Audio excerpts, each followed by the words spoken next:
Buti pang mga taga-Pasig may go bag na. Kayo ba? May go bag ka na ba? Ano-ano ang different sizes ng mga dry bags na pwedeng gamitin as go bag?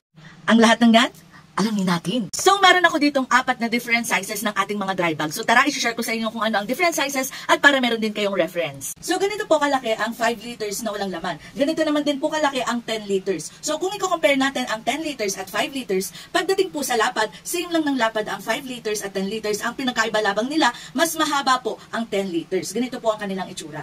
Kung i-compare naman po ang 10 liters versus 15 liters, ganito naman po ang kanilang difference. Ganito po ang 15 liters at ang 10 liters, ganito din po.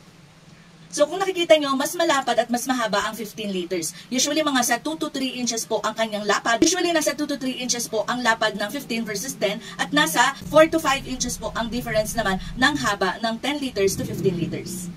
Kung i-compare naman natin ang 15 liters, ganito po kalaki ang 15 liters. Kung i-compare natin siya sa 30 liters, ganito po ang kanilang difference.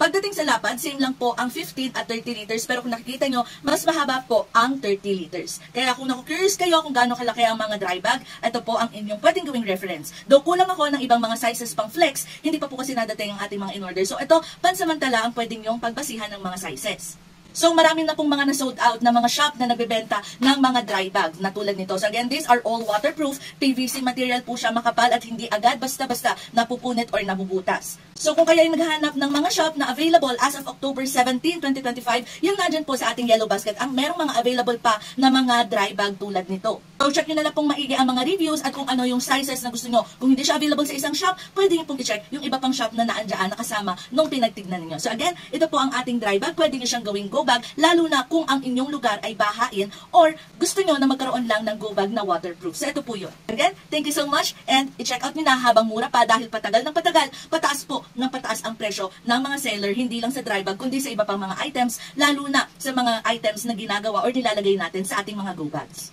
So ayan, ingat po ang lahat and God bless.